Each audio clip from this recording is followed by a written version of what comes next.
Hello प्यारे बच्चों, PW के अमेजिंग प्लेटफॉर्म पर आप सभी बच्चों का स्वागत है। मेरा नाम है रिंकू कौशिक। उम्मीद करता हूं आप सभी स्वस्थ होंगे, आप अपने एग्जाम के बहुत अच्छे से प्रिपरेशन कर रहे होंगे। आज हम पढ़ने वाले हैं लैग्रैन्जियन। लैग्रैन्जियन से अक्सर क्वेश्चन आ जाता है, बहुत आसान सा है, ज्यादा कुछ मुश्किल नहीं है। आपको 2-3 इक्वेशन है, बस आपको याद रखनी है और लैग्रैन्जियन पे क्वेश्चन बन जाते हैं। अच्छा, लैग्रैन्जियन की अप्रोच अपन क्यों कर रहे हैं? देखो, न्यूटोनियन मैकेनिक्स भी अपन प्रॉब्लम को सोल्व करने के लिए यूज करते हैं। न्यूटोनियन मैकेनिक्स लगाते हैं, यानी किसी ऑब्जेक्ट की पोजीशन और मोमेंटम चाहिए तो न्यूटोनियन अप्लाई करके हम उसको सोल्व करते हैं और ये वैल्यूज निकालते हैं।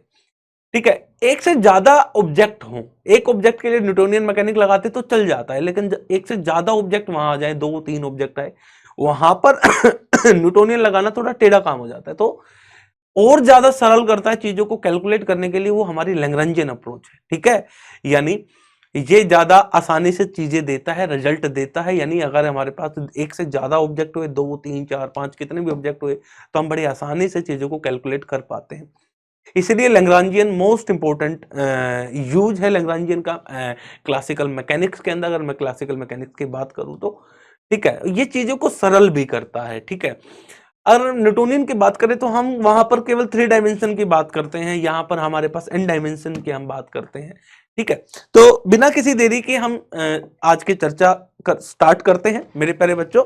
आज हमारा लैग्रैन्जियन है, आज का जो टॉपिक है, यहां से क्वेश्चन पूछ लिया जाता है अक्सर। ठीक है, तो आज हम क्या पढ़ने वाले हैं? लैग्रैन्जियन पढ़ने वाले हैं। मोस्ट इंपॉर्टेंट पार्ट है लैग्रैन्जियन क्या है, क्यों यूज है, ये मैं आपको बता चुका हूं। लैग्रैन्जियन चीजों को आसान करता है। एक से ज्यादा ऑब्जेक्ट हमारे पास हुए, उसके लिए अगर हमें कैलकुलेट करना हो, पोजीशन कैलकुलेट करना हो किसी ऑब्जेक्ट की, किसी टी टाइम पर मोमेंटम निकालना हो, तो हम लैग्रैन्जियन की सहायता से बड़ी आसानी से निकाल सकते हैं। यानी अगर हमारे पास एक से ज्यादा ऑब्जेक्ट है, ठीक है, न्यूटोनियन अप्रोच भी वही करता है, लेकिन न्यूटोनियन अप्रोच की कुछ लिमिटेशंस हैं। इस वजह से हम यहां पर लैग्रैन्जियन अप्रोच सीखने वाले हैं। न्यूटोनियन आप करते आए हैं और सीएसआर नेट में यहां से क्वेश्चन बनता भी है।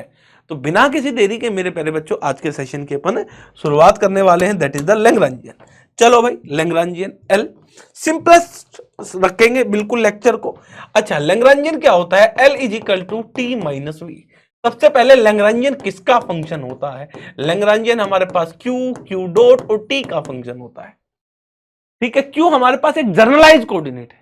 क्यों हमारे पास क्या है? एक जर्नलाइज कोऑर्डिनेट, या फिर इसको जनरली ऐसे भी लिख देते हैं हम, क्यू आई डॉट और टी। जो लैग्रैन्जियन है इसका फंक्शन होता है क्यू आई, और क्यू आई हमारे पास क्या है? एक जर्नलाइज कोऑर्डिनेट है। क्यू आई कभी पोजीशन को डिफाइन कर सकता है क्यू आई, कभी मोमेंटम को डिफाइन कर सकता है क्यू आई, कभी फोर्स को डिफाइन कर सकता है। एक जर्नलाइज कोऑर्डिनेट है, ये डिपेंड करता है। लेकिन जनरली हम वही प्रॉब्लम करने वाले हैं जो हमारे रियल स्पेस में एग्जिस्ट करते हैं, उन्हीं प्रॉब्लम के सॉल्यूशन हमें ढूंढने हैं। तो जो एक्स वाई जेड यानी जो पोजीशन को डिफाइन करने का काम करते हैं, यहां पर हमारे पास Q1 Q2 Q3 वही काम करने वाले हैं। ठीक है, हम सीधा ही यूज कर लेंगे, एक तरीके से हम एक्स वाई जेड ही लेंगे, क्योंकि हमें रियल स्पेस की प्रॉब्लम हमें लिखनी है।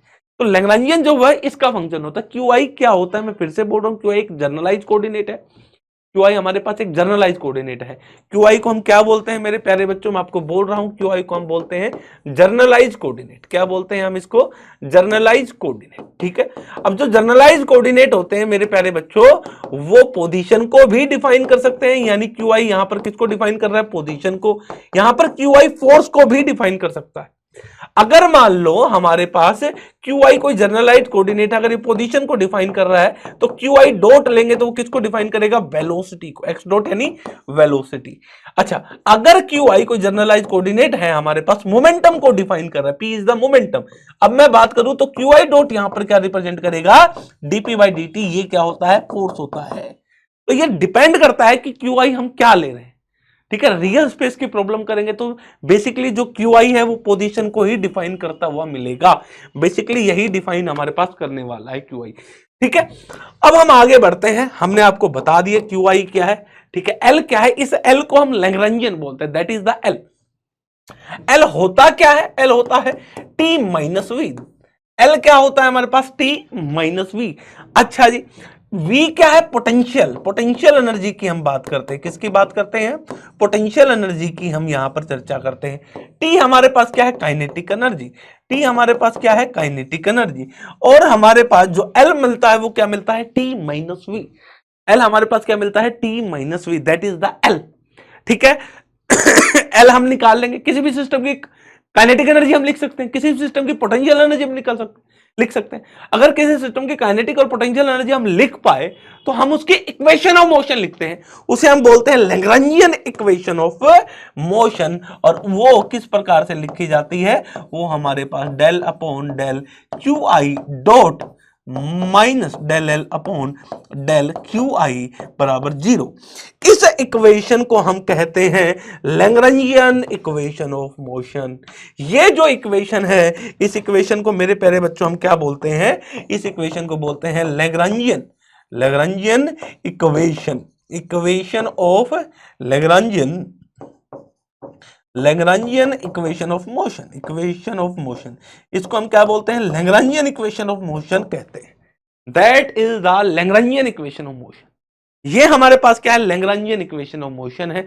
ये हमारे पास क्या है, एल, एल क्या है, T minus V, T kinetic energy, V क्या है, पोटेंशियल एनर्जी किसी भी सिस्टम का।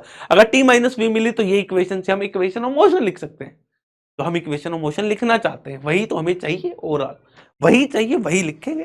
अच्छा जी, कुछ चीजें इसमें और भी है।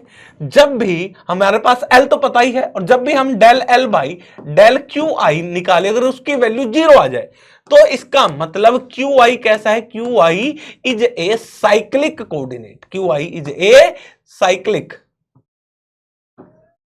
कोऑर्डिनेट। कैसा कोऑर्डिनेट है, साइक्लिक कोऑर्डिनेट है। कैसा कोऑर्डिनेट है, क्यू आई हमारे पास साइक्लिक कोऑर्डिनेट है। ठीक है, इसका मतलब Q I is a cyclic coordinate. अगर क्यू आई साइक्लिक कोऑर्डिनेट है, कोई भी अगर कोऑर्डिनेट, यानी हमारे पास क्यू आई कैसा बन गया, साइक्लिक कोऑर्डिनेट बन गया। अगर हमारे पास क्यू आई साइक्लिक कोऑर्डिनेट है तो इसका मतलब क्या है, इसका भी एक मीनिंग निकलता है, एक मतलब निकलता है। इसका मतलब इस क्यू आई के जो कंजुगेट मोमेंटम होगा, इस क्यू आई के क्या कंजुगेट इस क्यू आई के कंजुगेट मोमेंटम, इस क्यू आई का हमारे पास कंजुगेट मोमेंटम जो मिलेगा इस क्यू आई का, तो कंजुगेट मोमेंटम जो मिलेगा वो किसके बराबर होगा, वो कांस्टेंट होगा। वो कांस्टेंट, या फिर उसको हम क्या बोल सकते हैं, वो क्या रहता है, वो कंजर्व्ड रहता है। वो क्या रहता है, कंजर्व्ड। इसका मतलब वो किसके बराबर होगा, वो कांस्टेंट होगा। अगर कोई भी जनरलाइज कोऑर्डिनेट अगर साइक्लिक कोऑर्डिनेट है तो उसके कोरस्पॉन्डिंग जो मोमेंटम होगा वो क्या रहेगा, कंजर्व्ड रहेगा, यानी वो चेंज नहीं करने वाला, यानी वो कांस्टेंट रहेगा। यहां से एक बात हमें पता चली। अच्छा, अब हमें किसी जनरलाइज कोऑर्डिनेट के कोरस्पॉन्डिंग मोमेंटम लिखना हो तो हम कैसे लिखेंगे, यानी जो हमें मोमेंटम निकला है तो यानी पी क्यू आई, तो वो कैसे निकलेगा, del L by del q i dot, del q i dot हमें क्या देता है, उसके कोरस्पॉन्डिंग मोमेंटम देता है। ये हमारे पास क्या है, मोमेंटम। ठीक है भाई, ये क्या देता है, हमें मोमेंटम देता है। अच्छा, आपके दिमाग में एक और आ रहा होगा, सर ये डी क्यू आई डॉट क्या है। डी क्यू आई डॉट का मतलब है D Q I by d T, यानी ये कोऑर्डिनेट जो है टाइम के साथ चेंज हो रहा है। इसका मतलब ये है, जहां जहां ये आएगा उसका मीनिंग ही यही है, और इसे ही हम लैग्रेंजियन कहते हैं। ये 3-4 फॉर्मूले हैं जो मैंने लिखवाए हैं, इसके इर्द गिर्द बहुत सारे क्वेश्चन घूमते हैं और अक्सर क्वेश्चन पूछ भी लेता है एग्जामिनर। तो कुछ प्रॉब्लम अब आज मैं आपके सामने लेके आया हूं। तो जो पहली प्रॉब्लम है आपके सामने वो ये रही। ठीक है, जो पहली प्रॉब्लम है आपके सामने मेरे प्यारे बच्चों वो ये रही। क्या है भाई पहली प्रॉब्लम, देखिए जरा ध्यान से। कहता है the Lagrangian of a system is described by the generalised coordinate q1 q2 and q3 is l half m q1 dot square plus q2 dot square plus capital M q1 dot q2 dot plus k q1 dot q3 comma where small m capital M and k are positive constant, then as a function of time two coordinate remains constant, one evolves linearly, one coordinate remains constant, B option की बात करें, one evolves linearly and third evolves as a quadratic function। फिर C option, one evolves linearly and two evolves as a quadratic function। ठीक है, D option, all three evolves linearly। ठीक है, इनमें से कौन सा ऑप्शन है करेक्ट होगा, यानी Q1 Q2 Q3 जो ये जर्नलाइज कोऑर्डिनेट है हमारे पास, ठीक है, क्या ये कांस्टेंट है, कोऑर्डिनेट, या ये चेंज नहीं हो रही, यानी जो Q1 Q2 की वैल्यू ये चेंज नहीं हो रही टाइम के साथ। अगर क्या ये टाइम के साथ लीनियरली चेंज हो रहे हैं, क्या ये टाइम के साथ क्वाड्रेटिक फॉर्म में चेंज हो रहे हैं, ये Q1 Q2 Q3 इनके बारे में हमें चर्चा करनी है। ठीक है, और ये 4 ऑप्शन हमें दे रखे हैं, इनमें से कौन सा ऑप्शन है जो करेक्ट होगा, ये सर नेट 2022 में क्वेश्चन पूछा गया है। बहुत ही सिंपल है। लैग्रेंजियन हमें दे ही रखा है, तो भाई लैग्रेंजियन दे रखा है तो लैग्रेंजियन से हम इक्वेशन ऑफ मोशन लिख सकते हैं। तो हमारे पास क्या गिवन है मेरे प्यारे बच्चों, लैग्रेंजियन गिवन कितना है, half small m q1 dot square q2 dot square, फिर capital M q1 dot q2 dot, फिर हमारे पास के ये रहा q1 डॉट q2 डॉट, फिर के q1 डॉट और ये q3, ये हमारे पास L है। Half m q1 dot square q2 dot square, फिर capital M q1 dot q2 dot, capital M q1 dot q2 dot, फिर plus k q1 dot q1 dot q3, ये हमारे पास है, ये है q1 q2 डॉट ये है हमारे पास Lagrangian, that is the Lagrangian, ये L है। अब हमें यह बताना है कि Q1 है हमारे पास, क्या ये किसी t का फंक्शन है, क्या ये Q2 क्या t स्क्वायर का फंक्शन है, Q3 क्या कांस्टेंट है, यानी Q1 Q2 क्या कोई कांस्टेंट वैल्यू के बराबर है, क्या t का फंक्शन है, क्या t स्क्वायर का फंक्शन है, ये हमें बताना है बेसिकली। और ये लैग्रेंजियन दे रखा है, जब भी हमें लैग्रेंजियन दे दे तो हम लैग्रेंजियन से इक्वेशन ऑफ मोशन निकाल सकते हैं। जनरलाइज कोऑर्डिनेट यहां पर कितने हैं, 3, तो इक्वेशन ऑफ मोशन कितनी मिलेंगी, 3, यानी तीन इक्वेशन ऑफ मोशन मिलेंगे, यानी हमें 3 रिजल्ट मिलेंगे, यानी Q1 Q2 Q3 की फॉर्म में हमें इक्वेशंस मिलेंगी सीधी सीधी। 3 generalise coordinate Q1 Q2 Q3 बोल रहा है, तो यहां से 3 इक्वेशन ऑफ मोशन मिलेंगे। जनरलाइज हम इक्वेशन ऑफ मोशन कैसे लिखते हैं भाई, बताओ लैग्रेंजियन इक्वेशन ऑफ मोशन है क्या हमारे पास, Lagrangian equation of motion, Lagrangian equation of motion मैंने अभी आपको बताई। तो लैग्रेंजियन इक्वेशन ऑफ मोशन क्या है, D by d T dl by d Q i dot minus dl by d Q i dot बराबर 0, ये। अब यहां पर क्यू आई, अब देखो 3 कोऑर्डिनेट है, क्यू आई कोई जनरलाइज कोऑर्डिनेट है, तो 3 इक्वेशन ऑफ मोशन मिलेंगी। पहली लैग्रेंजियन इक्वेशन ऑफ मोशन किस में आएगी, D by d t d L by d Q one dot, ठीक है, minus d L by D Q1 बराबर 0, एक लैग्रेंजियन ही आई। दूसरी लैग्रेंजियन इक्वेशन ऑफ मोशन क्या है, dl by d T dl by D Q2 dot minus dl by D Q2 बराबर 0, एक Lagrangian equation of motion ये भी आएगी, d by d T dl by D Q3 dot minus dl by D Q3 बराबर 0। तो तीन Lagrangian equation of motion मिली, क्योंकि 3 variable है तो 3 वेरिएबल के लिए लिख सकता हूं। यहां पर क्यू आई जनरलाइज कोऑर्डिनेट है भाई, जनरलाइज कोऑर्डिनेट कौन कौन से यहाँ पे 3 कोऑर्डिनेट लिए ना जनरलाइज, Q1 Q2 Q3, तो 3 इक्वेशंस बनेंगे। तो पहली इक्वेशन लिखेंगे, फिर दूसरी इक्वेशन लिखेंगे, फिर तीसरी इक्वेशन लिखेंगे। तो सबसे हम पहली इक्वेशन की अपन बात करते हैं। तो हम सबसे पहले किसकी बात करेंगे, पहली इक्वेशन की। तो ध्यान से देखिएगा, L हमारे पास था half small m Q1 dot square Q2 dot square plus capital M Q1 dot Q2 dot plus K Q1 dot Q3। देखो जरा यही था, ठीक है, ये रहा। तो हम पहले लैग्रेंजियन इक्वेशन ऑफ मोशन लिखने वाले हैं, एक बार मैच कर लो, कोई मिस्टेक ना हो गई हो। Q1 Q2 Q1 Q2 Q1 Q3 Q1 Q2 Q1 Q2 Q1 Q3, ठीक है। तो पहले फर्स्ट लैग्रेंजियन इक्वेशन हमारे पास क्या है, d by d T dl by D Q1 dot minus dl by D Q1 बराबर 0, इक्वेशन नंबर फर्स्ट। अब सबसे पहले निकालो dl बाई डी Q1, ठीक है, dl बाई डी Q1 निकालेंगे तो ये Q डॉट वेरिएबल, यहां पर देखो Q1 डॉट और एक Q, 2 वेरिएबल है। तो यहां पर Q है क्या, Q, देखो dl बाई डी Q के बीच में हम उसके रिस्पेक्ट में हम क्या कर रहे हैं, डिफरेंशिएट। Q है Q डॉट है, ये डॉट है, डॉट का 0, इसका भी 0, ये भी डॉट, ये भी डॉट, ये भी डॉट, ये भी डॉट, यानी ये वैल्यू बन गई 0, इक्वेशन नंबर दूसरी। अब फिर निकालो dl by D L by d Q one dot, ये वेरिएबल है क्या, ये रहा।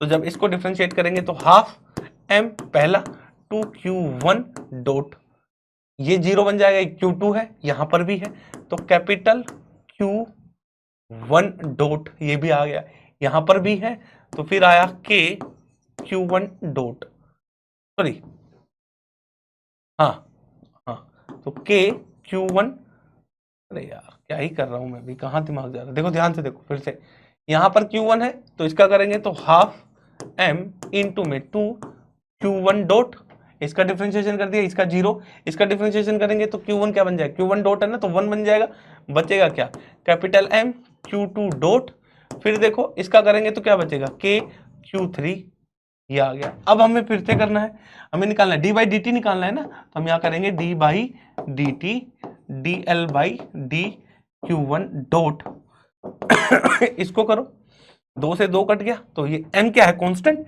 इसका डिफरेंशिएशन टाइम के साथ, तो m q1 डबल डॉट, फिर लो भाई plus capital M q2 double dot, फिर लो k q3 डॉट बराबर जीरो, ये हमारे पास आ गया।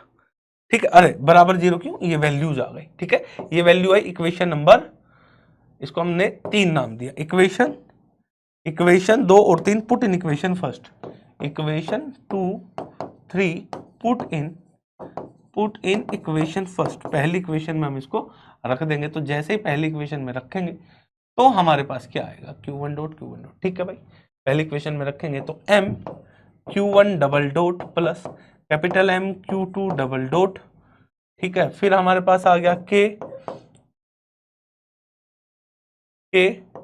Q3 डॉट, ये आ गया। अब देखो फोर्थ इक्वेशन, ये क्या है जीरो, यानी प्लस में जीरो यहाँ पे रखेंगे, माइनस जीरो बराबर जीरो, तो ये इक्वेशन बन गई M Q1 double dot capital M Q2 double dot, फिर आ गया K Q3 डॉट, ठीक है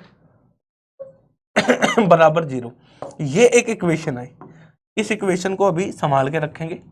ठीक है भाई, इस इक्वेशन को अभी हम क्या रखेंगे, संभाल के रखेंगे, तो इक्वेशन नंबर 4 ये आई, इक्वेशन नंबर 4। अब लो भाई, अब दूसरी यानी सेकंड के लिए कर रहे हैं, यानी d by d t d L by d q two dot minus d L by d q two बराबर जीरो, ये आ गया इक्वेशन नंबर 5। अब निकालो del L by del Q2 variable कहीं है क्या, ये Q1 डॉट है, Q1 डॉट है, दोनों जीरो, Q1 Q2 डॉट है, Q2 कहीं नहीं है, तो ये जीरो बन गया, इसको बोलेंगे 6। फिर इसी प्रकार del L by del Q3 देखो कहीं है, sorry del L by del Q2 dot, अब Q2 डॉट देखो यहां पर Q2 डॉट है, ये टर्म जीरो, तो ये पहले का डिफरेंशिएशन यानी half m into two Q2 dot, इसका कर दिया, और Q2 डॉट यहां पर भी है, तो आ गया हमारे पास प्लस में कैपिटल M Q1 डॉट और कुछ है ही नहीं, तो फिर इसका डिफरेंशिएशन करेंगे भाई, देखो ये रहा डी बाई डी टी है, तो भाई d by d t del L by del Q2 dot, अभी निकाला, इसको टाइम के साथ डिफरेंशिएट करो, तो m तो कांस्टेंट है, Q2 का double derivative double dot plus में फिर m Q1 डबल डॉट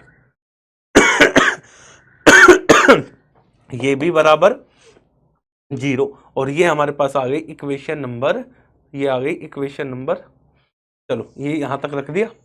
अब इसमें रखेंगे, जब हम जैसे ही इसके अंदर रखेंगे सेकंड वाले के अंदर, तो हमारे पास क्या आ जाएगा, देखो ध्यान से देखो, सेकंड वाले के अंदर रखेंगे, ये आया equation number 7, equation 6 7 put in equation 5, put in equation 5 के अंदर रखो, तो हमारे पास क्या बन जाएगा M Q2 double dot plus capital M Q1 double dot बराबर जीरो। एक और इक्वेशन आ गई जो काम की, इसको भी अपन संभाल के भी रखेंगे।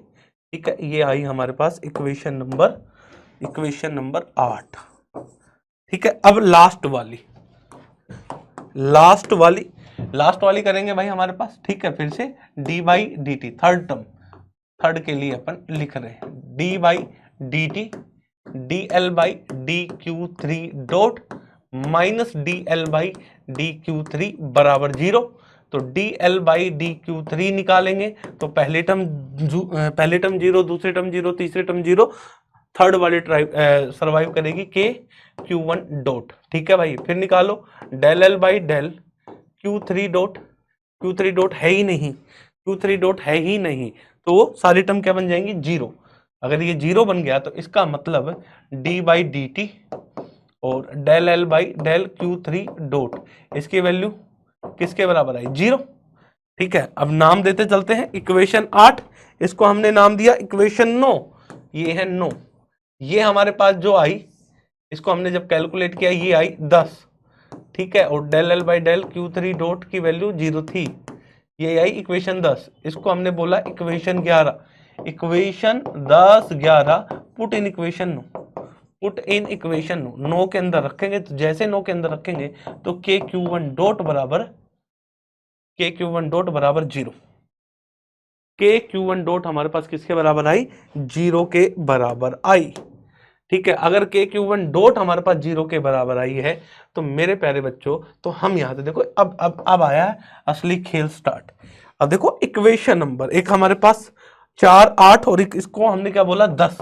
अब इस 10 इक्वेशन को ध्यान से देखो, के क्यू वन डॉट बराबर 0 है तो के इधर चला जाएगा, क्यू वन डॉट किसके बराबर आ गया 0 के, यानी क्यू वन डॉट 0 के बराबर है तो मैं इसको क्या लिख सकता हूं D Q one by d T किसके बराबर है 0।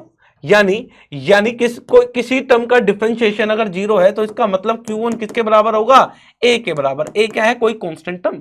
अब किसी कांस्टेंट टर्म का डिफरेंशिएशन निकालो, यही आएगा। तो यानी जो Q है वो किसी कांस्टेंट टर्म के बराबर है, a के बराबर। Q1 किसी कांस्टेंट टर्म के बराबर, यानी फिक्स है, वो चेंज नहीं कर रहा टाइम के साथ। अब Q1 आया, अब देखो जरा, अगर Q है, Q कांस्टेंट है तो Q1 डॉट क्या आएगा 0, Q1 डबल डॉट क्या आएगा वो भी 0, क्योंकि तो 0 ही रहेगा, क्योंकि ये तो फिक्स है। अब देखो इक्वेशन नंबर 8 में m, इक्वेशन नंबर 8 है, ये वैल्यूज अपन यूज करने वाले हैं अब। ठीक है, ये वैल्यूज। ठीक है, फ्रॉम इक्वेशन 8, फ्रॉम इक्वेशन 8 को देखो। इक्वेशन 8 हमारे पास क्या है small m Q2 double dot plus में capital M Q1 double dot बराबर 0, ये है। अब मेरे को एक बात बताओ, ये वैल्यूज में उठा के रखूंगा तो small m Q2 double dot किसके बराबर आया 0। इसका मतलब क्या हुआ, सेम कहानी भाई। इसका मतलब क्या हुआ Q2 double dot, Q2 double dot हमारे पास क्या आ जाएगा, यहां से देखो जरा, Q2 डबल डॉट है ना, Q2 डबल डॉट बराबर 0, ये आया। अगर Q2 डबल डॉट 0 है तो इसका मतलब हम क्या लिख सकते हैं डी बाई डी टी, और ये क्या बनेगा Q2 डॉट। अरे भाई इसका डिफरेंशिएशन करेंगे तो ये किसके बराबर होगा Q2 डबल डॉट के ही बराबर होगा ना, और ये किसके बराबर है 0 के बराबर।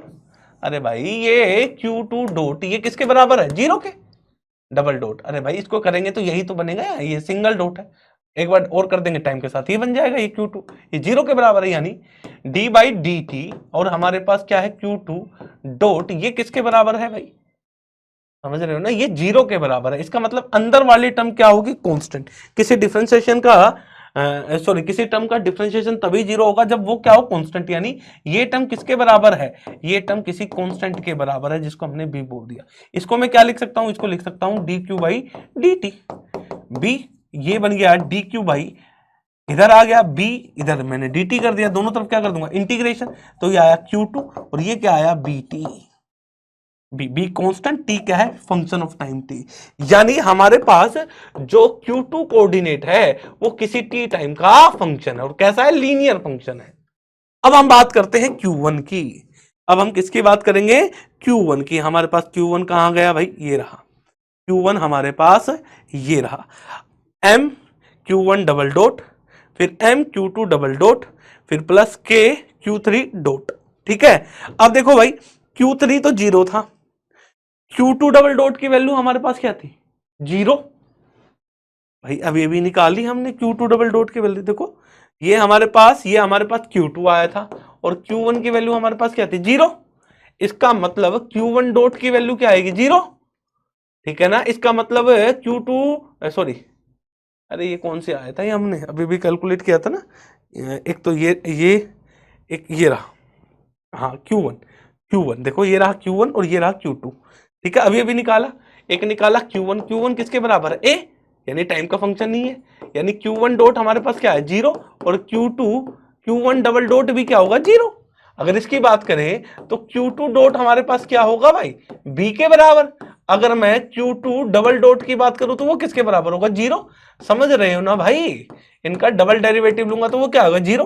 अब देखो from equation first, from equation first, पहली इक्वेशन को देखो भाई, सॉरी इक्वेशन कौन सी थी ये हमारे पास, fourth, from equation fourth, from equation fourth, fourth equation देखो ये रही, m q one double dot, small m q one double dot, capital M q two double dot, plus small m q one double dot, capital M q two double dot, plus k q three dot, k q three dot किसके बराबर, zero के बराबर।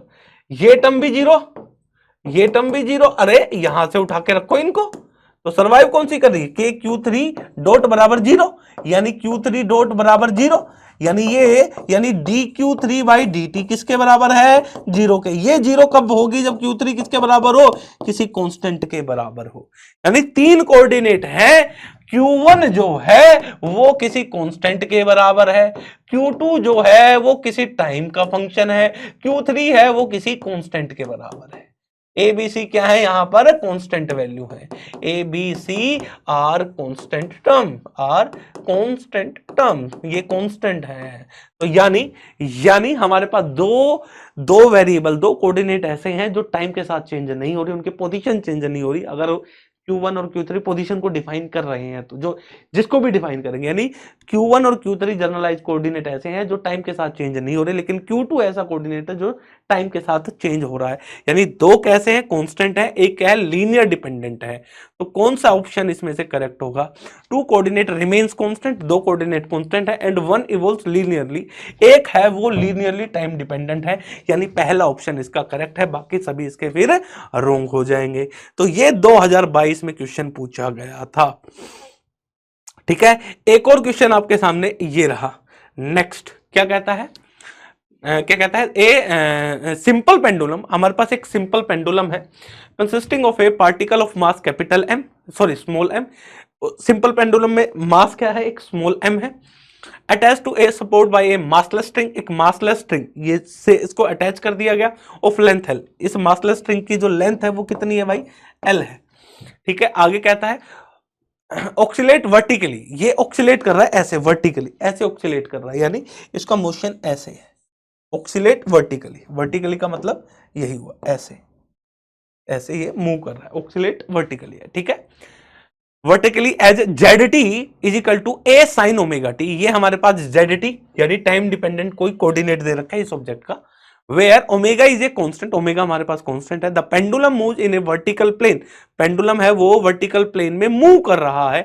ठीक है, and theta t denotes its angular position, theta t जो है उसकी angular position को बता रहा है with respect to the z axis के साथ। यानी हमारे पास कह रहा है where omega is a constant, the pendulum moves in a vertical plane, pendulum है जो वो वर्टिकल प्लेन के अंदर हमारे पास मूव कर रहा है। ठीक है, थीटा टी डिनोट्स, अब देखो जेड टी भी, यानी ये इस ऑब्जेक्ट की कोऑर्डिनेट भी चेंज हो रहे हैं, जेड टी क्या है, ए साइन ओमेगा टी, ये हमारे पास जेड टी इस कोऑर्डिनेट के, यानी इसके जो कोऑर्डिनेट आएंगे हमारे पास दो कोऑर्डिनेट हैं, यानी हम मान लेते हैं एक्स जेड प्लेन में ये मूव कर रहा है। ठीक है, यानी हमारे पास आ गया एक एक्स और एक जेड, इसमें ये मूव कर रहा है। ठीक है, अच्छा जी, बहुत बढ़िया। अब हमें क्या निकालना है, अब हमें बताना क्या है, आगे देखो आगे क्या कह रहा है, if l small l theta square d square theta by d t square plus sine theta g minus f t बराबर zero, where g is a acceleration due to gravity, describe the equation of motion, ये क्या है, एक equation of motion को describe कर रहा है। ये हमारे पास जो दे रखी है, ये हमारे पास एक इक्वेशन ऑफ मोशन को डिस्क्राइब कर रहा है, इसे सिंपल पेंडुलम के, ये that is the representation of equation of motion, representing equation of motion. ठीक है, देन एफ टी इज, कह रहा है कि तो इस एफ टी की वैल्यू क्या होगी, option A, option B, option C या फिर ऑप्शन डी। ये सीएसआर नेट 2021 में ये क्वेश्चन आया था। सीएसआर नेट के 2021 में ये क्वेश्चन आया हुआ है, नेट 2021 में। ठीक है, ये सीएसआर नेट के 2021 में ये सवाल आया हुआ है। चलो भाई इसको सोल्व कर लेते, बहुत ही सिंपल है भाई।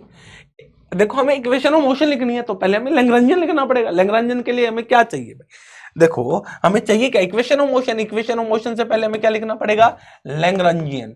हमें क्या लिखना पड़ेगा भाई, लैग्रेंजियन। चला करते हैं इसको भाई। ठीक है, हमारे पास L equal to T minus V, ये हमें लिखना है तो ये हम लिख देते हैं इसमें। जरा भाई क्या ही दिक्कत है, ये हमारे पास इस प्रकार से था। ठीक है, ये Z, ठीक है ना भाई, ये ZT पोजीशन बता रहा है। ठीक है, और हमारे पास ये पेंडुलम है ऐसे, जिसका मास m और ये L। ठीक है, ये ऐसे जा रहा है और ये ऐसे भी घूम रहा है एक तरीके से, क्योंकि ये टाइम डिपेंडेंट है। ये जो फ्रेम आपको दिखाई दे रही है ना, ये टाइम डिपेंडेंट है और ये जेड के अलोंग जा रही है। ठीक है, साथ ही साथ ये पेंडुलम भी ऑक्सीलेट कर रहा है भाई, समझ रहे हो ना। ये टाइम डिपेंडेंट है और साथ ही साथ ये पेंडुलम भी क्या कर रहा है, ऑक्सीलेट कर रहा है। ये लेंथ L, इसका मास m। बहुत बढ़िया। ये एंगल क्या है, थीटा टी। तो भाई इसके अंदर सबसे पहले हम कोऑर्डिनेट लिखते हैं। तो भाई इसके दो कोऑर्डिनेट बनेंगे, एक तो ये, ठीक है, और एक ये कोऑर्डिनेट भाई इस L के कंपोनेंट, L साइन थीटा और L कोस थीटा। ये जो लेंथ बनी, ये क्या बनी हमारे पास, L cos theta, time dependent है, L कोस थीटा। एक कोऑर्डिनेट यानी ये लेंथ बनी, ये हमारे पास क्या है, L साइन थीटा। अब ध्यान से देखना, ये ऑब्जेक्ट जा रहा है, ये ऑब्जेक्ट ऊपर भी जा रहा है और ऐसे भी घूम रहा है, लेकिन इधर नहीं जा रहा एक्स एक्सिस के लोग। ये जेड है तो ये एक्सिस हमारे पास एक्स है और ये हमारे पास जेड है, तो ये ऊपर की तरफ जा रहा है। ठीक है, और ये इधर मूव नहीं कर रहा, तो यानी L साइन थीटा हमारे एक्स किसको डिनोट करेगा, यहां पर हमें ये लिखना है ना, लिखना हमें यही है। यानी पहली इक्वेशन, सबसे पहले x equal to L sine theta, और हमारे पास जेड क्या होगा, जेड मूव कर रहा है, ऊपर की तरफ जा रहा है, और भाई एक कंपोनेंट इस ओरिजिन से, ये जो कंपोनेंट होगा ये भी तो माइनस करूंगा, क्योंकि एग्जैक्ट हाइट ये है, उससे कितना नीचे ये ऑब्जेक्ट मास है, यानी L कोस थीटा, यानी ZT minus L cos theta. अब ये किसकी लोकेशन बता रहा है, इस पार्टिकल P की, तो हम ZP, XP और ZP यानी पोजीशन ऑफ पोजीशन, यानी हम पार्टिकल, इस पार्टिकल की हम बात कर रहे हैं भाई। इसमें ये ऑब्जेक्ट है, इसके कोऑर्डिनेट क्या होंगे, XP, YP और ZP। देखो YP तो 0 क्यों बन गया, क्योंकि ये किस प्लेन में घूम रहा है, ये XZ प्लेन में घूम रहा है और ये Z एक्सिस के लोग जा रहा है, तो भाई YP तो 0 हो जाएगा। तो इस कोऑर्डिनेट की हमें जरूरत ही नहीं है, केवल हमें दो वेरिएबल चाहिए इस ऑब्जेक्ट के मोशन को डिफाइन करने के लिए, एक तो XP चाहिए और एक ZP चाहिए। ठीक है, तो एक ही है, एक ही है। अब ध्यान से देखना, अब हमें काइनेटिक एनर्जी लिखनी है तो XP डॉट भी चाहिएगा। L तो कांस्टेंट है साइन थीटा का, कोस थीटा, थीटा वेरिएबल है, थीटा डॉट। इसी प्रकार हमें ZP भी चाहिएगा, ZP डॉट, वो कितना होगा, Z डॉट टाइम का फंक्शन है भाई, minus L as it is cos theta का साइन थीटा, और यह है थीटा डॉट प्लस में equation first, equation second, sorry नाम दे चुका था मैं, तो इनको डिफरेंट नेम करते हैं अपन। ठीक है भाई, डिफरेंट नेम देते हैं।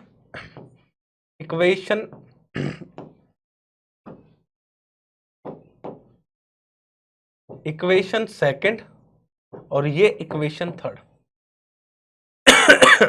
ठीक है, अच्छा काइनेटिक एनर्जी चाहिए, तो काइनेटिक एनर्जी क्या होती है, काइनेटिक एनर्जी पर हाफ, कौन सा ऑब्जेक्ट मूव कर रहा है, ये पार्टिकल जिसका मास m है, तो भाई कोऑर्डिनेट कौन से, XP और ZP, यानी XP डॉट इसका स्क्वायर और हमारे पास ZP डॉट इसका square, that is the kinetic energy हो गई। यही इक्वेशन नंबर, चलो अब हमारे पास देखो XP डॉट और ZP डॉट है, तो क्यों ना मैं ये वैल्यूज पुट कर दूं इसके अंदर। तो जैसे ही वैल्यू पुट करूंगा तो T हमारे पास क्या आया, हाफ m, एक्सपी डॉट हमारे पास क्या है, ये है, यानी एल स्क्वायर को square theta theta dot square. Z P dot हमारे पास ये रहा, यानी हम इसको करेंगे तो इसका स्क्वायर करके ओपन करेंगे तो जेड डॉट स्क्वायर टाइम का फंक्शन है। फिर हमारे पास आया L square sine square theta theta dot square, ठीक है, ये आ गया। फिर प्लस में 2 जेड डॉट और ये आ गया L sine theta theta dot ये आ गया, ठीक है। अब यहां से काइनेटिक एनर्जी लिखनी थी हमें टी, तो टी कितना है, हाफ एम एल स्क्वायर को स्क्वायर थीटा डॉट। देखिए इन दोनों को देखो, कॉमन क्या आ रहा है, सीधा सीधा l square theta dot square common आ गया। दूसरी term z dot square time का फंक्शन। तीसरी टर्म हमारे पास क्या है, प्लस में 2 l sine theta theta dot z dot t. 2L sine theta theta dot z dot t, ये आया काइनेटिक एनर्जी। काइनेटिक एनर्जी लिख ली। अब हमें पोटेंशियल एनर्जी लिखनी है। इसको हमने नाम क्या दे दिया, इसको नाम दे दिया इक्वेशन नंबर 4। अब हमें पोटेंशियल एनर्जी लिखनी है, V potential energy. Potential energy इस सिस्टम की क्या होगी बताओ जरा भाई, यही है ना जेड पॉइंट, तो क्या लिखूंगा, mg जेड पी पार्टिकल, यानी mg जेड पी किसके बराबर है, ये रहा, यानी Z T minus L cos theta, ये आ गया। यानी हमारे पास जो पोटेंशियल आया वो आया mg z as a function of time t minus में mg L cos theta. Equation number ये आ गया 5। इक्वेशन 4 और 5 को इक्वेशन किस में पुट कर देंगे भाई, अपन इक्वेशन फर्स्ट में पुट कर देंगे तो हमारे पास L आ जाएगा, क्योंकि हमें L ही निकालना था। तो हमारे पास सिंपली L क्या आया, L इक्वेशन, यार ठीक है, L निकालना था हमें, सिंपली L। तो आपके सामने ये रहा सॉल्यूशन इसका। क्या ही दिमाग में चल रहा है, हमें इक्वेशन 4 और इक्वेशन 5 को पुट कर देना इक्वेशन 1 में। Equation 4 5 put in equation first. पहली इक्वेशन में हम इसको रख देंगे मेरे प्यारे बच्चों, तो हम इसको क्या कर देते हैं, पहली इक्वेशन में रख देते हैं। जस्ट अब कैलकुलेशन है वो आपको करनी है, ठीक है। तो L हमारे पास आ गया सीधा half m L square theta dot square plus में जेड डॉट स्क्वायर टाइम का फंक्शन है। फिर आया plus 2 l sine theta theta dot z dot time का फंक्शन, ठीक है। हमारे पास ये आ गया L square theta dot square Z dot square 2L sine theta theta dot z dot. अब अगला पोटेंशियल माइनस करना है हमें। पोटेंशियल क्या करना है भाई, माइनस करना है, माइनस mg जेड टी फिर plus mg L cos theta, ये आ गया। ये माइनस का हो जाएगा, ये प्लस का हो जाएगा। ये हमारे पास L आ गया, दैट इज द लैग्रेंजियन। अब हमें लिखना क्या है, equation of motion.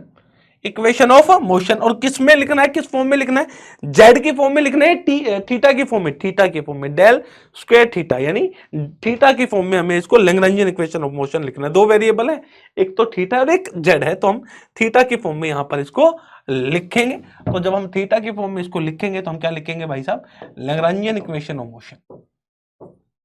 Lagrangian equation of motion, Lagrangian equation of motion अपन लिखने वाले हैं। तो Lagrangian equation of motion d by d t d L by d theta dot minus d L by d theta बराबर 0। ये आई equation हमारे पास। Next कहां बोलेंगे इसको, 6, इक्वेशन नंबर 6 और ये आई इक्वेशन 7, ठीक है। इसमें 2 पॉइंट चाहिए, वही निकालना है। सबसे पहले del L by del theta निकालो। Del L by del theta निकालेंगे, थीटा डॉट ये रहा साइन थीटा, यानी हाफ m, पहली टर्म 0 दूसरी टर्म 0 तीसरी टर्म, यानी 2L साइन थीटा का कोस थीटा, साइन थीटा का cos theta theta dot z dot t, पहली टर्म आ गई। अब आगे देखो, यहां पर थीटा है क्या, नहीं है, यहां पर थीटा है, फिर से आ जाएगा कोस थीटा का साइन थीटा यानी माइनस mgl साइन थीटा। ये आ गया इक्वेशन नंबर 8। अब लो भाई next dl by d theta dot. Theta dot term कहाँ कहाँ है, पहली में है तो यानी ml स्क्वायर थीटा डॉट, दूसरे में नहीं है z डॉट, दूसरे में नहीं है हमारे पास, ठीक है। तीसरा 2l sine theta theta dot यानी सेकंड में भी है, तो हमारे पास क्या आ जाएगा प्लस हाफ से हाफ कट गया यानी m l साइन थीटा का कोस सॉरी भाई m फिर l sine theta as it is, theta dot का करना है 1, ये z डॉट थी आ गया भाई, ठीक है। आगे देखो भाई हमारे पास थीटा डॉट और कहाँ है, यहाँ पर भी नहीं है यहाँ पर भी नहीं है, तो ये बन गया हमारे पास। अब d by d t d L by d theta dot ये हमें निकालना है, तो पहली term m L square as it is theta double dot. अब दूसरा लो एम एल साइन थीटा का क्या बन जाएगा cos theta theta dot z dot t, ठीक है। इसमें देखो एक ये भी टाइम का फंक्शन है, तो m L sine theta as it is फिर जेड डबल डॉट टी ये आ गया। ये आया equation number 9। Equation 8 9 put in equation number 7 7 के अंदर हम इसको रख देंगे। इक्वेशन 8 और 9 को हम किस में रख देंगे, इक्वेशन 7 में हम इसको रख देंगे। तो भाई हम जरा इसको पुट कर लेते हैं भाई, इक्वेशन 8 और 9 को हम इसको रख देते हैं, मामला हमारा हो जाएगा सही, ठीक है। तो भाई हमारे पास पहली इक्वेशन आई m L theta double dot m L square theta double dot, ठीक है भाई बहुत बढ़िया। आगे है m L plus m L cos theta theta dot m L cos theta theta dot z dot, m L cos theta theta dot z dot as a function of time t, function of time t हो गया। फिर plus अरे यार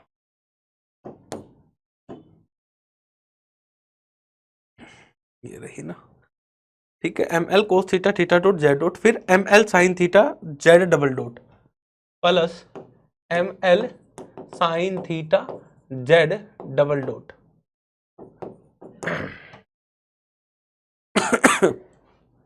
Z double dot ठीक है। ये हो गया। माइनस में वो हमें लिखना है, तो जब हम माइनस में ये लिखेंगे तो ये हमारे पास कट जाएगा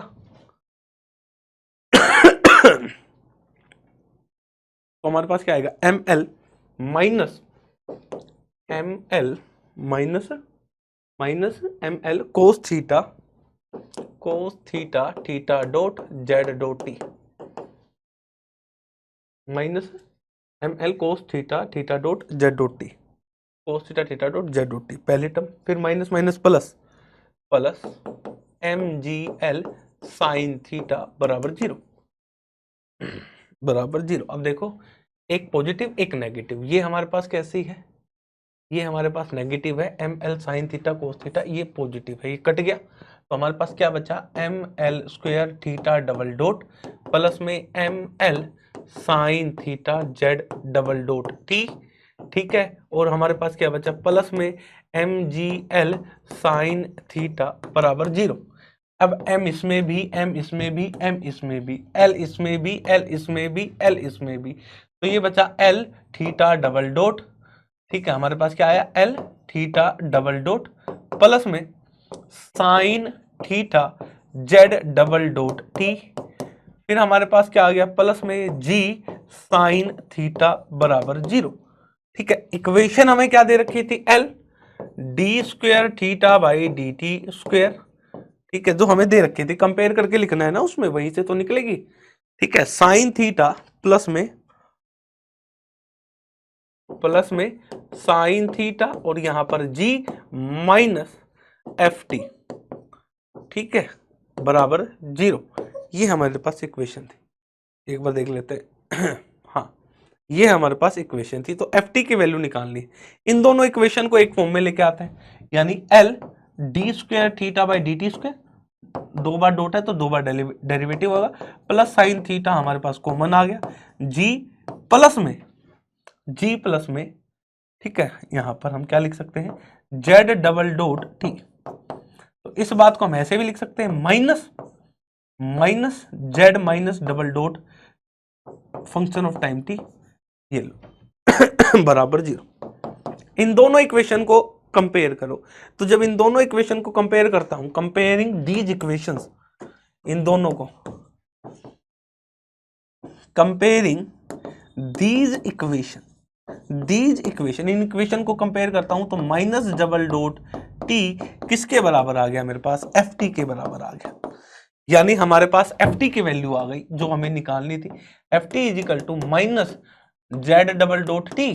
ठीक है, अब देखो z as a function of time t हमें क्या दे रखा है, ए कोस ओमेगा टी, ये क्वेश्चन में given, z t is equal to a sine omega t, sorry a sine omega t. तो हमारे पास ये क्या है, ए साइन ओमेगा टी। अब इसका जेड डॉट निकालो, यानी टाइम के साथ एक बार डेरिवेटिव करो, तो ए साइन का क्या बन गया, कोस ओमेगा टी इंटू में ओमेगा। ठीक है भाई, जेड डॉट टी हमारे पास क्या आ गया, ये आ गया a omega cos omega T. अब 2 बार डेरिवेटिव, यानी एक बार फिर से टाइम के साथ इसको डेरिवेटिव करो। अरे इसका मतलब यही है भाई, d by d T Z dot T, time के साथ इसको एक बार फिर से डेरिवेटिव कर रहे हैं। जब इसको फिर से टाइम के साथ डेरिवेटिव करेंगे तो Z double dot T, time के साथ डेरिवेटिव करो तो ए ओमेगा स्क्वायर, ठीक है, कोस का क्या बन जाएगा, साइन ओमेगा टी, और साथ में कैसा sign, negative sign, minus a omega square sine omega t, ये आ गया। ये वैल्यू उठाकर यहां रख दो, तो जो एफ टी की वैल्यू आई वो आई माइनस माइनस प्लस बन गया, a omega square sine omega t. ये हमारे पास एफ टी की वैल्यू आई, और एफ टी की वैल्यू ही आपको इस क्वेश्चन में कैलकुलेट करनी थी, ये रहा। देन एफ टी इज, तो a omega square sine omega t, और वो कैसी, पॉजिटिव, तो ऑप्शन बी इसका करेक्ट आंसर है। भाई ये थोड़े लेंदी जरूर है, थोड़ा सा लगता है, थोड़ा टाइम लेता है, लेकिन प्रैक्टिस के साथ आप इनको जल्दी लिखना शुरू कर दोगे। मैं एक स्टेप लिखता हूं आपको समझाने के लिए, ऐसा करता हूं, इसलिए उसमें लगता है टाइम, लेकिन प्रैक्टिस के साथ आप इसको तुरंत कर पाएंगे। ये इन क्वेश्चनों की खास बात है, जितनी ज्यादा प्रैक्टिस होती चली जाएगी उतने ही जल्दी आप इन क्वेश्चनों को कर पाएंगे। ठीक है, तो ये हमारे पास एक और क्वेश्चन था जो 2021 में पूछा गया था। नेक्स्ट क्वेश्चन आपके सामने ये रहा, ये 2020 में पूछा गया। तो देख रहे हो कि लैग्रांजियन से क्वेश्चन आ रहा है, और लैग्रांजियन और हैमिल्टोनियन मिला के तो एक क्वेश्चन कंफर्म मिलेगा, कंफर्म एक क्वेश्चन मिलेगा। अरे भाई बहुत आसान होते हैं, बहुत ही आसान होते हैं। ठीक है, इनसे ज्यादा कुछ आसान नहीं है। लैग्रांजियन भाई एल क्या होता है, टी माइनस वी, ठीक है, वो लिख दिया हमने, एल हमने लिख दिया टी माइनस वी। अच्छा जी, फिर लैग्रांजियन इक्वेशन ऑफ मोशन हमने लिख दी। ठीक है, वहां से हमें क्या मिलती है, इक्वेशन ऑफ मोशन, वहां से फिर हम सारी चीज निकाल सकते हैं। ये मैंने आपको सारी चीजें बता दी। अब एक और क्वेश्चन है, नेट 2020 में पूछा गया था। A point mass m is a constant to move on the inner surface of a paraboloid of revolution x square plus y square is equal to az, where a is greater than 0 is a constant when it spirals down the surface under the influence of gravity along z direction. The angular momentum about z axis is proportional to angular momentum about z axis. ठीक है, यानी हमारे पास इस object का जो motion है वो ऐसा है, इस कटोरे में ये घूम रहा है, ये है हमारे पास ये कटोरा, ये कटोरे में घूम रहा है ऐसे।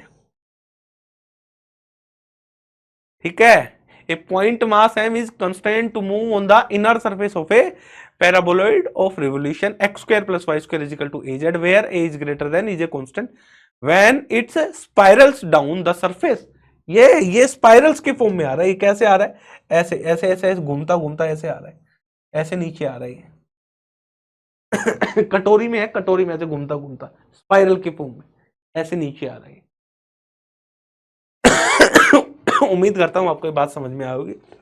Along Z direction the angular speed about the z axis, ये जो एक्सिस है ये जेड है, ये हमारे पास ये वाई है।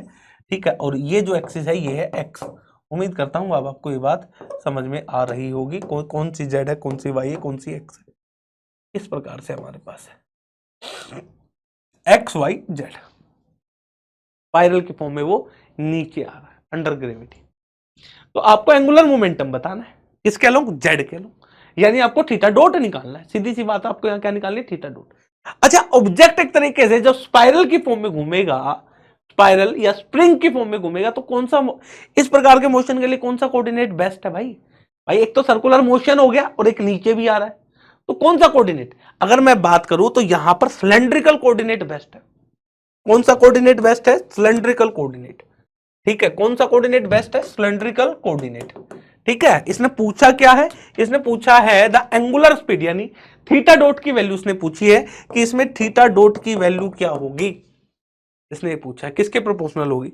तो कौन सा कोऑर्डिनेट हम यहां यूज करने वाले, मैंने आपको बताया सिलेंड्रिकल कोऑर्डिनेट हम यहां यूज करेंगे।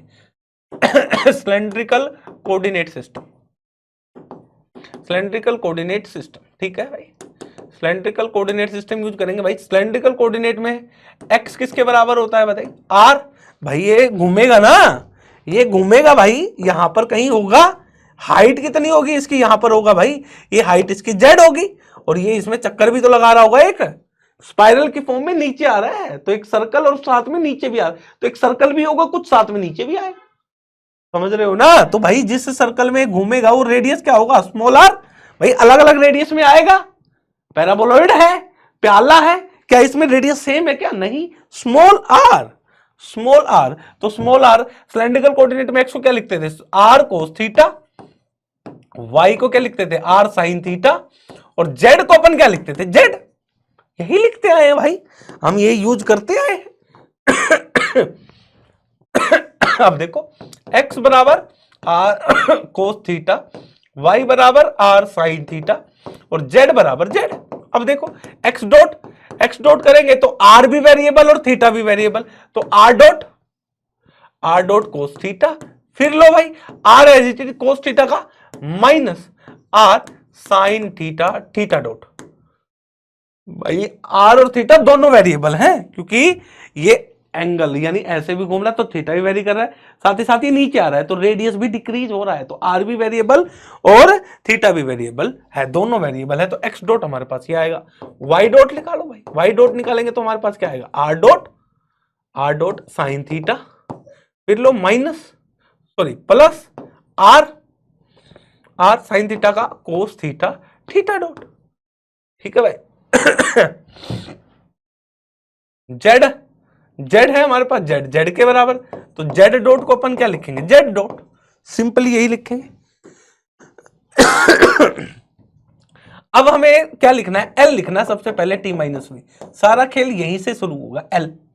तो ये आई इक्वेशन नंबर फर्स्ट। तो पहले क्या लिखो? Kinetic energy. काइनेटिक एनर्जी क्या होगी? हाफ। भाई ये घूम रहा है ना, एक्स वाई जेड तीनों वेरिएबल है, तो मास कितना है? एम। भाई इसमें घूम रहा है इस ऑब्जेक्ट, इसका मास क्या है? एम। तो एक्स वाई जेड तीनों ही वेरिएबल है, यानी X dot square, Y dot square, Z dot square. तो हमारे पास जब टी आएगा तो T is equal to half M, half M, half M. अब X dot square, X dot square, X dot ये रहा भाई, एक्स डॉट हमारे पास ये रहा, क्या है? R dot theta minus r sine theta, theta dot इसका स्क्वायर। फिर लो भाई, आर डॉट साइन थीटा, फिर r cos theta, theta, theta dot इसका स्क्वायर, और फिर यहां पर जेड डॉट स्क्वायर। ये आ गया भाई। भाई आर एक्स डॉट की जगह ये लिख दिया, वाई डॉट की जगह ये लिख दिया। अब इसको अपन को सोल्व करेंगे। जब हम इसको सोल्व करेंगे तो हमारे पास जो वैल्यूज निकल कर आएंगी वो आएगी, सीधा लिख देता हूं, half M R dot square plus में R square theta dot square plus में Z dot square. That is the kinetic energy, equation number second. ये निकल गया, इसको सोल्व कर लेना, यही आएगा। ठीक है, क्योंकि आर और थीटा दोनों वेरिएबल है। अच्छा, अब टी हो गया। अब अगला लिखना है पोटेंशियल एनर्जी। पोटेंशियल एनर्जी कितनी हाइट पर है? ये जेड हाइट पर, ओरिजिन से कितनी हाइट पर है ये ऑब्जेक्ट? जेड हाइट पर। पैराबोलॉइड ये शेप दे रखी है भाई, जेड हाइट पर है। तो जेड हाइट पर है तो हमारे पास, मेरे प्यारे बच्चों, तो पोटेंशियल mg हाइट कितनी बन गई? Z. That is the potential, equation number 3। Equation 2 3 put in equation first, put in equation first, पहली इक्वेशन में लिखेंगे तो L यानी half m r dot square r square theta dot square z square आ गया। प्लस में हमारे पास माइनस mgz, माइनस mgz, ये हमारे पास है mgz। ठीक है, चलो भाई, तो L को हमने लिखा, L हमारे पास सीधा सीधा बन गया हाफ m, ठीक है, r डॉट स्क्वायर, ठीक है, r square theta dot square plus में z dot square minus mgz। अब देखो क्वेश्चन में जो दे रखा था x स्क्वायर जमा y स्क्वायर बराबर az, और हमने माना क्या था, x बराबर r कोस थीटा, y बराबर r साइन थीटा हमने माना था। देखो जरा ध्यान से देखो, यहां पर देखो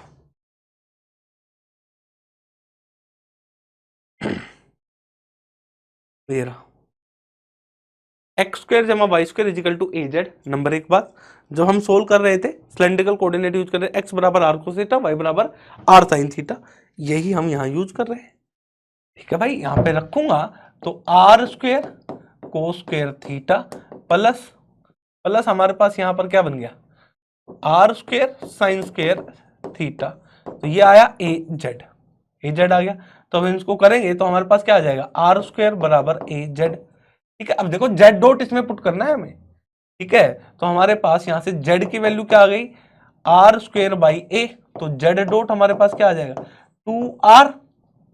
2r आर डॉट, टाइम के साथ डिपेंडेंट है 2r आर डॉट। अरे भाई जेड की वैल्यू हमारे पास आ जाएगी। ठीक है, जेड डॉट, तो हम क्या लिखेंगे इसको, 2r आर डॉट। ठीक है, आर भी वेरिएबल है, ये वैल्यू उठाकर यहां डाल दो। ठीक है, ये वैल्यू उठाकर यहां डाल दो, और जो z आया ये वैल्यू उठाकर यहां डाल दो। ठीक है, तो हमारे पास L की वैल्यू सीधी सीधी बन गई half m r dot square theta dot square z dot square की जगह अपन रखेंगे z डॉट आया ना, तो ये आ गया 4 r square r dot square divided by a। वैसे भी यार थीटा के रिस्पेक्ट में अपन करेंगे, हमें थीटा डॉट चाहिए ना,